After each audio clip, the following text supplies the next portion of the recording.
Convention Center is next.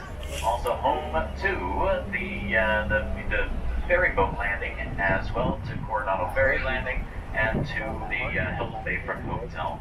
Now, since no one needs to hop off here, of course, any longer, or at least not for right now, that is, I now get to tell you all about the real deal side of the Gaslamp Quarter. So now I don't have to upsell it as this family-friendly area, which it truly is. But the history is rather deeper than just a couple of Wild West legends. You see, from 1880 to 1912, this particular section of Newtown was known as the Stingaree District. The Stingaree was one of the top 3 most dangerous red light districts in the Wild West, according to record. It was easier to get shot and stabbed here than it was to go and get stung by the actual animal of a stingray in the waters of Southern California. That's how it got its name, Stingaree, or the Stingray District. The Stingray District. Now, the original inhabitants of this area were 3 parts.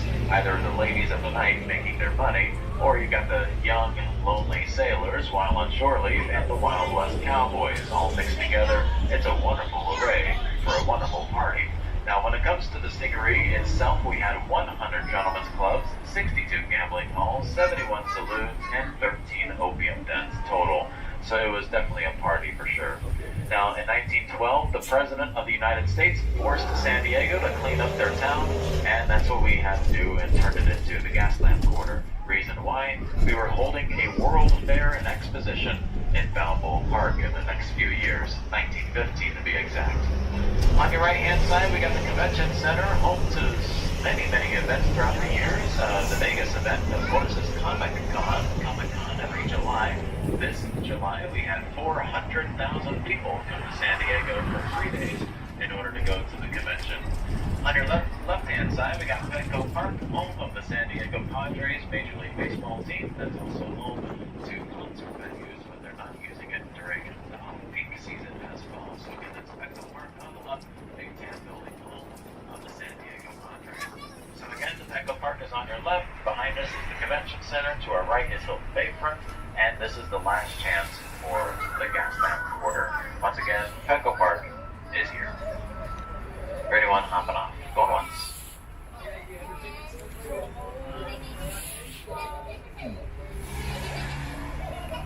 So you're just on it. Dan, is there much variation between the scripts that they're saying, or is it you heard all the same thing? It varies a little bit. Okay. All right. Yeah. So I just want you to know that. Yeah, it seems like it's really good each time, but each one is a little bit different. Yeah, it's amazing how much knowledge he has. It's not a recording, it's just... Yeah, can you imagine that? Got 2 hours straight. You know? Yeah. It's just remembering every little detail and all the numbers of how many, they just rattled off how many saloons and opium dens and whatever, Yeah. Well, if you look to your left, you'll see the library. Alrighty, so our next stop from here will be Coronado. Coronado I went there for will be Marcy's our next wedding. stop from Yeah. here. When we were here for Coronado that. Island. It's full of... You go upstairs? You were getting your hair done. Did you go upstairs? Yeah. Up to the observation deck on the top? Alright, so just a couple of safety and comfort rules here, of course. Make sure to silence all cell phones. So make sure, again, to silence all cell phones. Put them on mute or vibrate. If you have any phone calls, make sure that you do not answer any phone calls on board the tours, or I will drop you off at the next location. I never had to do it in 40 years, so don't be my first. Also, make sure to keep all arms, legs, toes, and toes, and personal belongings inside the vehicle all the time. So again, keep everything inside the trolley. Also, remain seated at all times. Shoes or in clothes. So with the doors closed, again, make sure to remain seated, not standing or seated.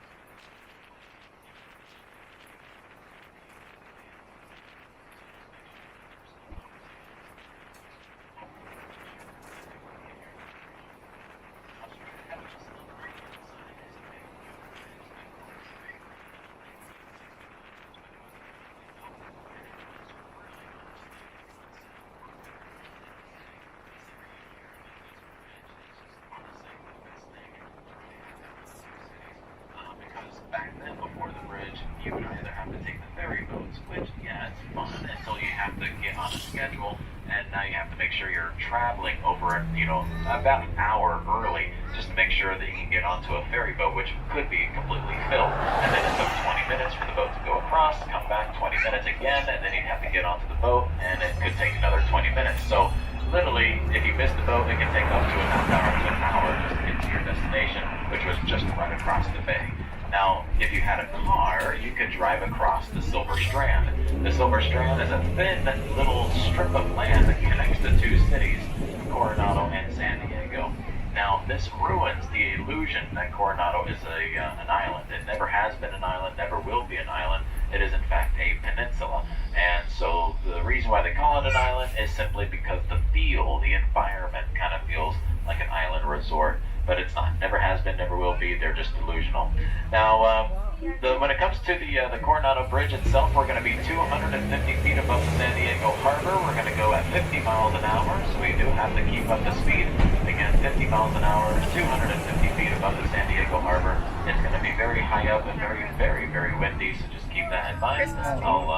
I've pretty much given you a warning, and so it's gonna be a little nifty in the back, especially. Just make sure again to remain seated at all times when going onto the tours here. So again, no seat switching, no standing. Make sure, of course, to get those cameras ready, though, if you want to take some pictures. Now, the view on your right-hand side will be the city of San Diego skyline. The view on your left will be the 32nd Street Navy base. Now, we will be seeing the same view coming back across the bridge, but in the opposite direction. So if you're in the opposite seat of where you want to see a view, please, again, no standing or seat switching. You can just take the trolley back across the bridge to go and see that. However, we are officially heading our way onto Coronado Island, which means we are leaving the city of San Diego. Since we're leaving the city, that means we're just like the Chargers football team. We are officially out of here. And if you are afraid of heights, 250 feet, just do what I do and close your eyes. Trust me, it really does work. Now, we're also going to, when we get onto the other side of the bridge, I'll tell you the story of the very first person to go across the bridge. Most people will tell you it was the governor, Ronald Reagan. That is a bold-faced lie. I'll tell you the real story in just a few moments.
free. But from 1969 to early 2000, it collected between 60 cents to $1.50 each way just to take the bridge. He only collected it in order to pay off the bridge itself. However, the cap was supposed to be $50 million, so it cost $48 million to build the bridge, an extra $2 million just to pay off the toll plaza as well, and so $50 million total. But Coronado kind of plays by their own rules. They kept it going, kept it collecting, and kept raising the toll prices, and then they collected a total of $199 million in tolls from 69 to early 2000. San Diego caught on. They told them that it's officially over. You're no longer allowed to collect any more tolls, or we will dismantle this toll plaza. And they said, okay, fine, we'll keep it here for historical purposes. We'll stop collecting tolls. Wherever the extra money went to, we have no idea. But that's just how Coronado flies. This is the richy rich place across the bay. They kind of go by their own rules out here. However, if you're interested in living here in Coronado, you're going to be paying more than just the tolls to get on over. The cheapest home currently up for sale is $1.2 million. That's the cheapest that you'll ever find currently in, again, the city of Coronado. Now, what do you get for $1.2 million? I'll see if I can find a home here that is about the size of that. Yep, on your left-hand side, this white home with a red flag, that is one of the homes that is $1.2 million. I wish I was kidding, because the 1.2s are actually 810 to 850 square feet, one bed, one bath, no garage, on-street parking. Now, if you want more of a home on the beach, you can get to about $25 to $30 million for those homes right on the beach, right next to the Hotel Del Coronado as well. Now, on your left-hand side are apartments, so maybe homes are out of your question, out of your budget. Well, you can go to the apartments. Your studio apartment in Coronado is going to be about $1,500 a month in rent, and that's 450 square feet. Studio, if you want an actual bedroom, that's going to cost you nearly $1,800 to $2,000 a month here in Coronado. So again, it's a very, very expensive area to try to live in. Now, when it comes to the first person that went across the Coronado Bridge, as I mentioned before in San Diego, a lot of people will say it was the governor of California, Ronald, and his wife Nancy. That wasn't the case. You see, the first person to go across was actually someone who wasn't supposed to go across in the first place, at least not yet. It was 3 days prior to the grand opening of the Coronado Bridge, so it was just 3 days away, just 3 days. This person probably could have waited, but technically they couldn't. Reason why? It was a pregnant woman needing to give birth, and they needed to get her to a hospital. The only hospital that was willing to take care of her was in San Diego's downtown.